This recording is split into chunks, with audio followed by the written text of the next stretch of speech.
呢度即係今晚重點就講隻 PLTR 啦，講美股啦。咁我覺得美股咧其實真係要入翻市㗎，即係大家一定要即係今日3點鐘都直播有講你距離下半年得翻唔係好多個時間啫嘛。咁你年頭1到3月就調整回調啦，咁4月就開波啦我哋瘋狂去 call 呢個 Intel 啊、偉創力啊，咁然之後升到去5月幾6月，咁啊6月就真係收咗檔嘅，6月中開始，咁啊調整咗成個半月，咁8月要再行過，咁你見到隻夾爆咗啊德國仔之後就個市即刻嚟料啦，係咪？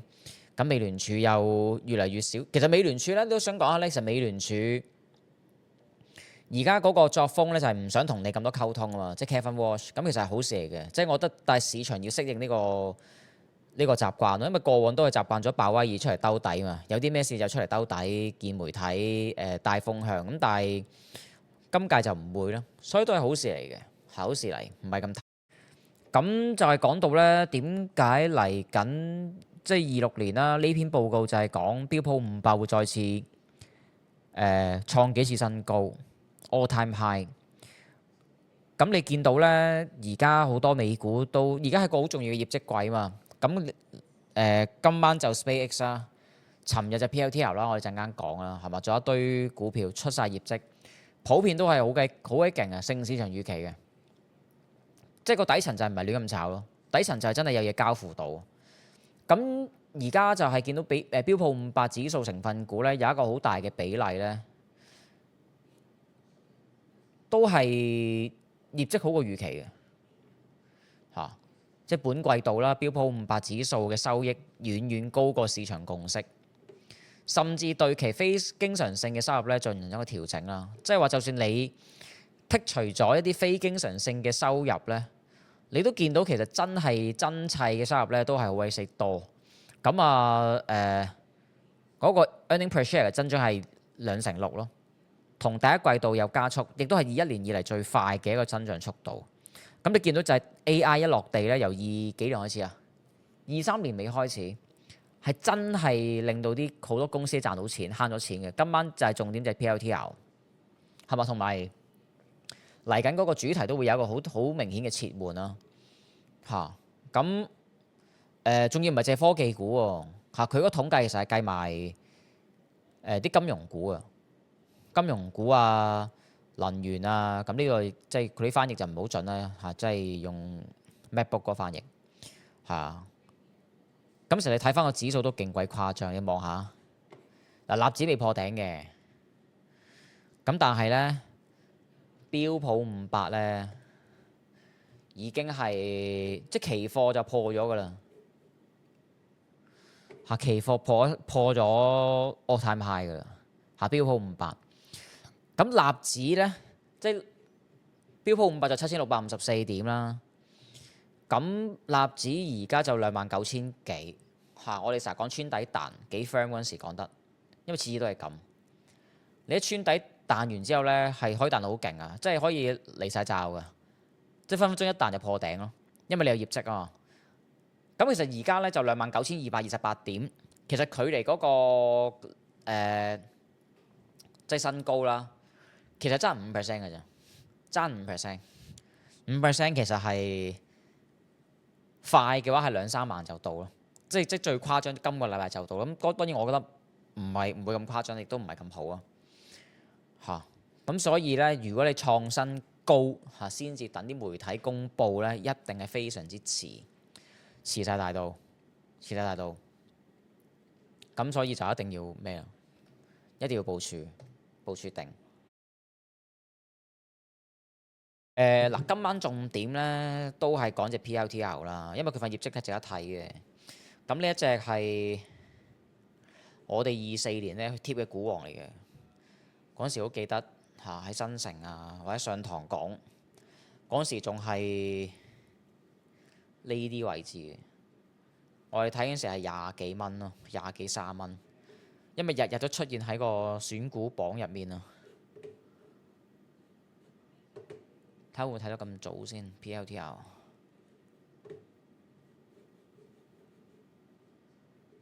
係25年啊，24年。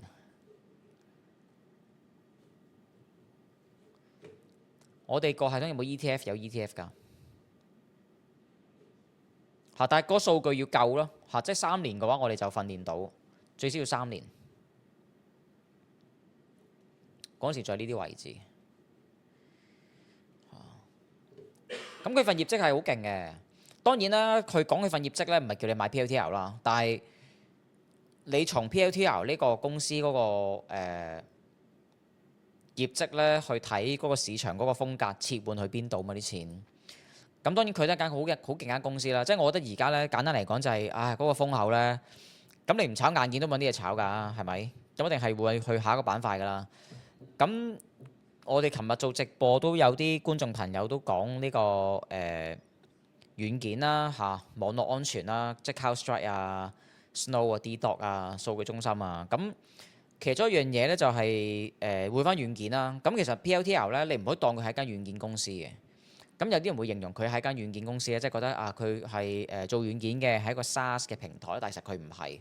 即係你睇深少少佢嗰啲業務咧，其實佢遠遠係超出咗呢個範圍嘅，即係佢唔係 Adobe 嗰啲平台俾錢 subscribe 嗰個軟件就係一個咁嘅東西咯。咁佢唔係。咁即係佢個網站都好勁啦嚇。咁簡單嚟講咧，佢係一個處於咩角色咧？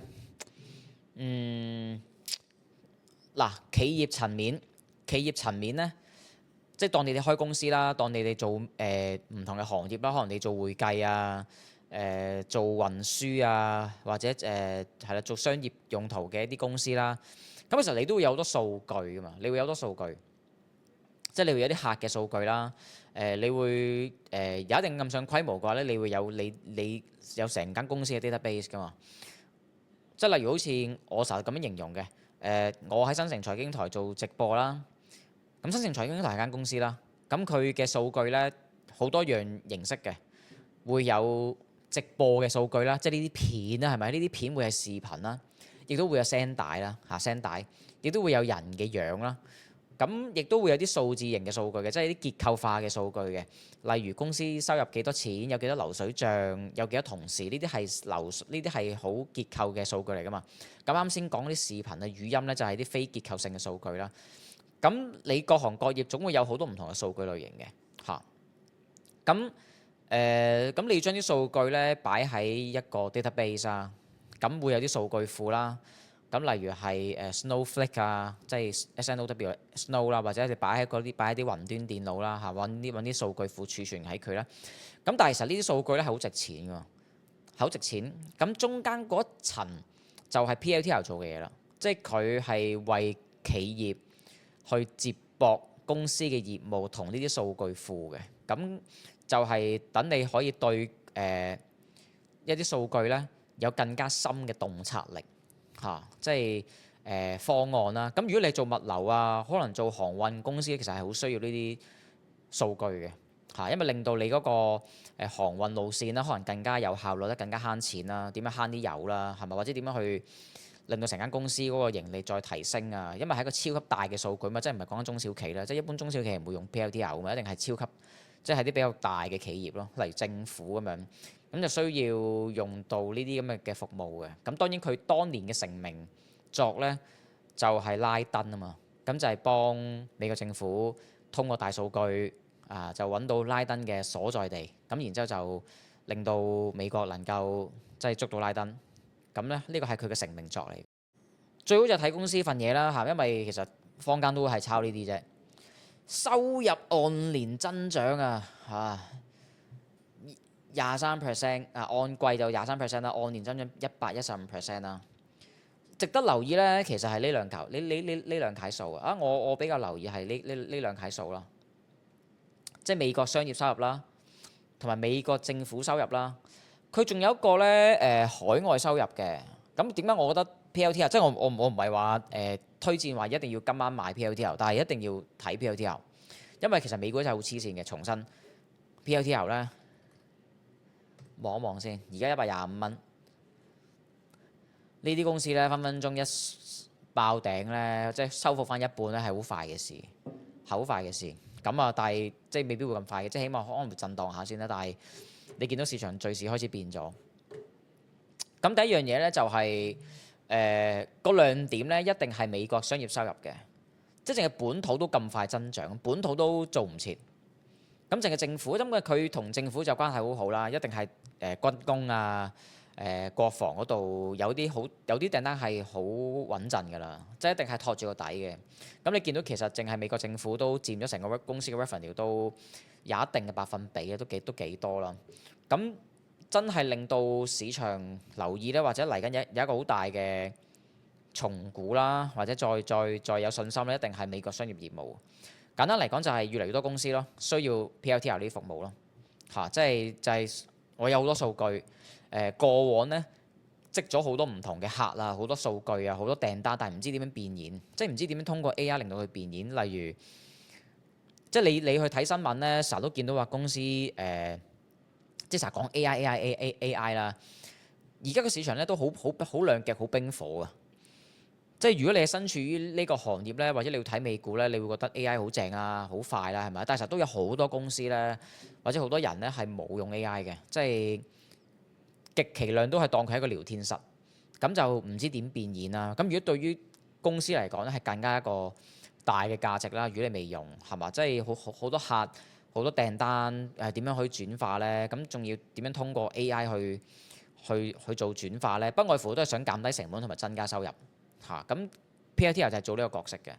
咁你見到美國商業，即係美國本土嘅業務咧，即係按年增長都幾誇張嘅，8幾 percent 喎，8幾 percent。咁點解呢粒數或者呢一個 item 咧會咁值得留意咧？因為過往咧其實你記得舊年啲軟件股係俾人洗盤㗎嘛，被洗盤㗎嘛。咁啊包括 PLTR 啦，嗰啲咩 Adobe 啊、CRM 啊嗰堆公司就係因為嗰陣時大家都係含炒呢個硬件啦，炒電啊、炒芯片啊，咁啊覺得軟件公司係會變現嘅。咁但係舊年有一段時間咧，就係好多軟件公司咧就即係收咗皮，即係出嚟嗰個業績咧唔好嘅唔好冇亮點冇增長。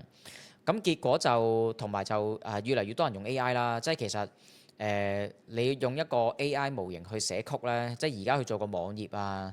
去做啲設計啊、剪片啊、上字幕啊，係即係舉手之勞嘅事嘅。你肯花一日時間咧去 set up 啲嘢咧，做好啲基建咧，其實係舉手之勞嘅事嘅。你慳好多錢，慳幾千蚊。咁就發現咧咁啊碌柒啦！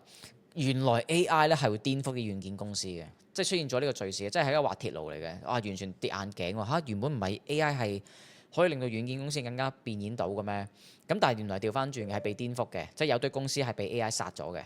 特別係嗰啲設計類或者係即係真係 AI 技術唔係好深嘅公司就收咗檔。咁一路都維持到今年嘅上半年啦，即係都冇下文啦，係嘛？即係 Adobe 啊、CRM 嗰啲都係死晒啦，即係冇嘢好炒啦。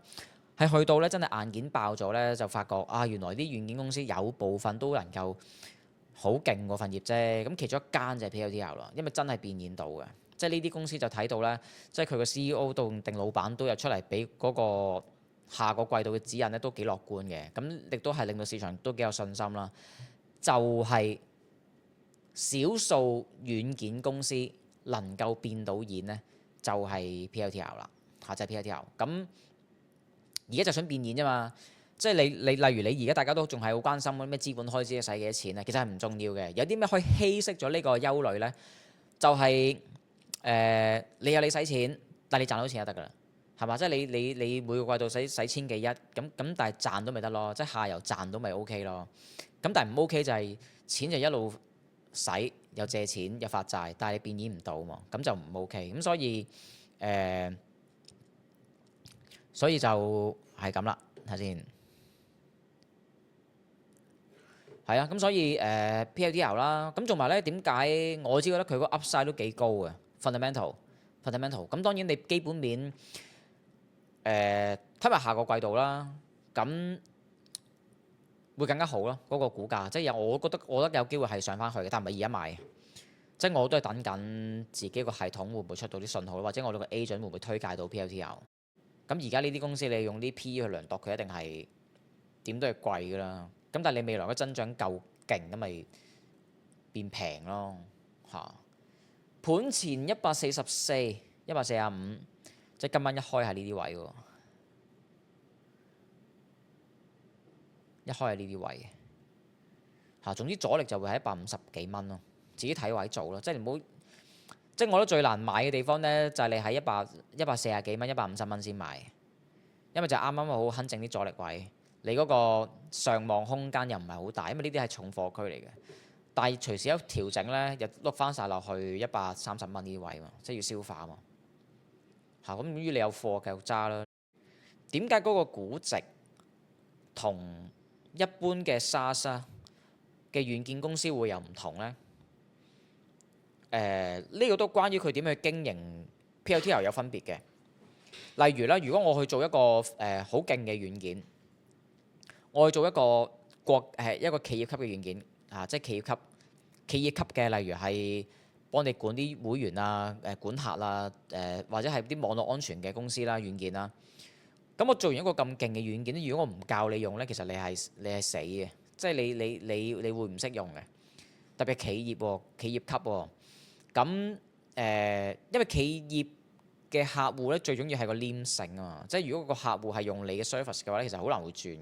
即係你見嗰啲CrowdStrike 啊、DDoS 啊、呢類型嘅網絡安全公司，其實係好難轉嘅，係因為呢啲你一用嘅話咧，係完全植入晒佢哋公司所有嘅嘢嘅，咁係好難去轉業務。咁 PLTR 咧有一個好勁嘅模式咧。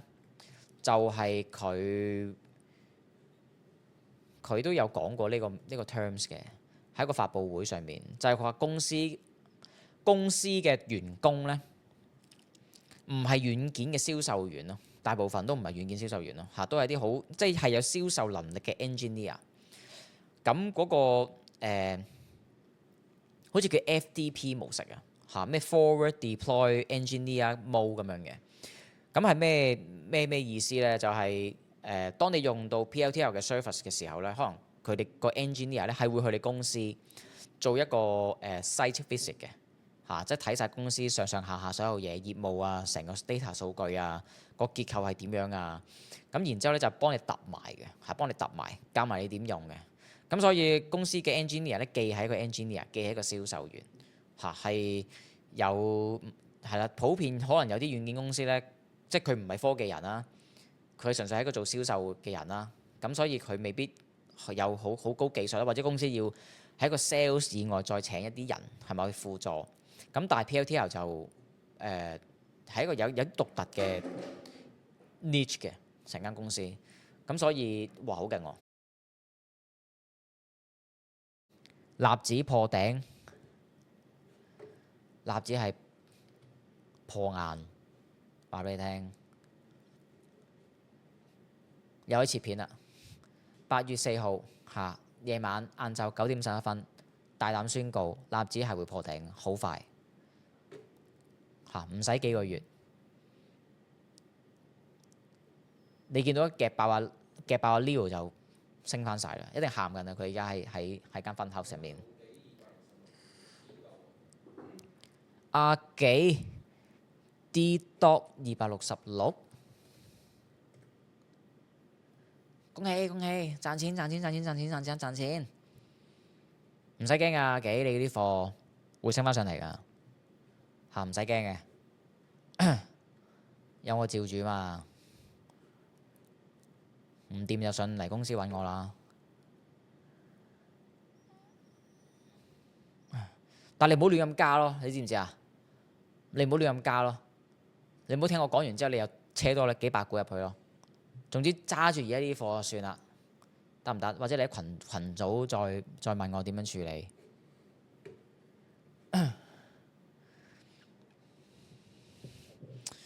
啊！大家有冇 like 同 subscribe share 個 channel 啊？有冇入我哋 Telegram 啊？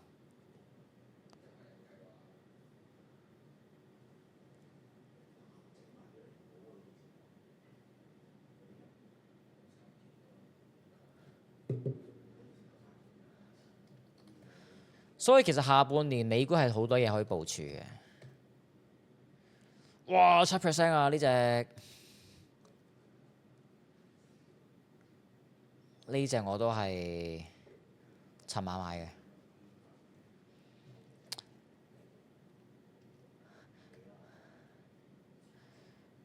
喂，點搞啊？喺銅股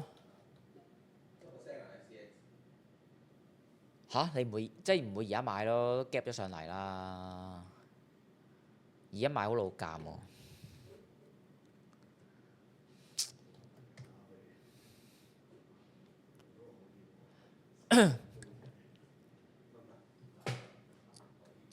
銅股都要講㗎，銅股不過唔係好夠時間，得翻幾分鐘。Microsoft 準備攻頂，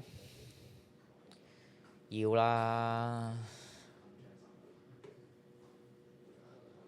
美股就係咁神奇㗎啦，即係美股就係好鬼黐線嘅。即係咧，其實你 Microsoft 26年成年嚟講咧，其實都係甩咗成個 AI 發展嘅一個節奏，即係冇乜 news 啦，又冇乜大模型啦，係咪？咁但係一份業績咧就扭轉咗㗎啦，300幾蚊去到400幾蚊，只不過係一個月嘅事咯。咁然之後你同我講而家差唔多破頂咯，嚇！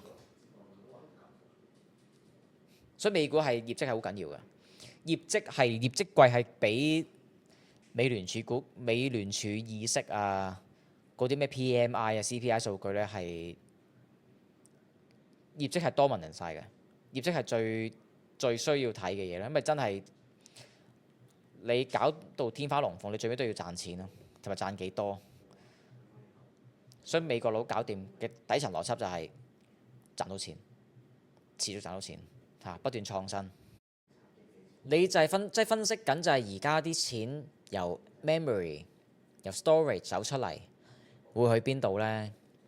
嚇，其實我今日咧就拍一條片啦，嚇，一條 YouTube 嘅比較長少少嘅片啦，就係講嚟緊咧係會去數據中心嗰啲錢嚇，數據中心俾個 hint 大家。咁啊，聽晚我哋會講嘅數據中心，因為數據中心咧其實係涉及好多嘢嘅，水電冷卻，咁佢有一堆供應鏈嘅，咁啊同埋機器人啦，咁所以銅咧嚟緊。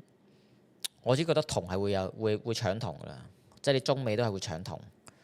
咁啊，聽晚就會講下點解會係銅，銅有咩咁關鍵嘅嘢。